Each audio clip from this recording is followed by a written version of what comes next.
តោះសុខសួស្តីបងប្អូនទាំងអស់គ្នាដោយសារមានសំណូមពរពីបងប្រុសហើយនិងបងស្រីចង់បានរូបមន្តនំបញ្ចុកសម្លខ្មែរបាទអញ្ចឹងសូមចេញទស្សនាវីដេអូជាមួយខ្ញុំរបៀបធ្វើនៅទឹកសម្លខ្មែរក៏ដូចជាគ្រឿងខ្មែរតែម្ដងតោះ Let's go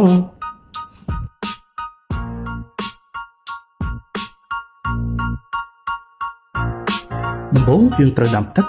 បន្ទាប់មកយើងដាក់ស្ងោរត្រីបន្ថែមជាមួយនឹងគ្រឿងបុករបស់យើង1ស្លាបព្រាទៅ2ស្លាបព្រាស្ងោរត្រីនោះរហូតដល់ឆ្អិនល្អ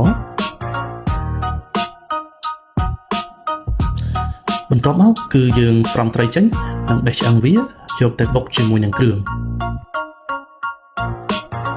ហើយនេះគឺជារបៀបធ្វើគ្រឿងរបស់យើងរូបមន្តខ្ញុំបានដាក់នៅក្នុងនេះស្រេចយើងបុកគ្រឿងជាមួយនឹងត្រីរហូតដល់សព្វបន្តមកទៀតនោះគឺយើងគ្រាន់តែយកគ្រឿងនោះយកទៅស្ងោរជាមួយនឹងទឹកដែលយើងស្ងោរត្រីបាទទឹកដែលយើងស្ងោរត្រីគឺមានឱជារសឆ្ងាញ់ជាមួយនឹងគ្រឿងហើយវាមិនឆ្អាបនោះទេបន្ថែមជាមួយនឹងខ្នុរប្រត់បន្ទាប់មកគឺយើងដាក់ប្រហុកជ្រុំជាមួយនឹងទឹករហូតដល់វាសព្វបន្ថែមជាមួយនឹងខ្ទិះដូងដែលយើងប្រើខ្ទិះដើមបន្ទាប់មកគឺយើងដាំវាឲ្យពុះគឺរួចជាស្រេច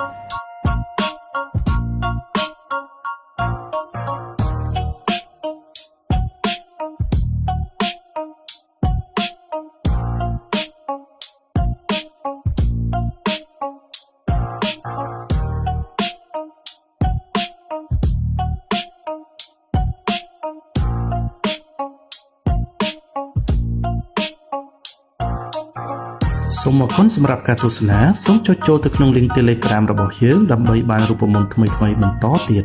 ជម្រាបលាជួបគ្នាក្នុងវីដេអូក្រោយ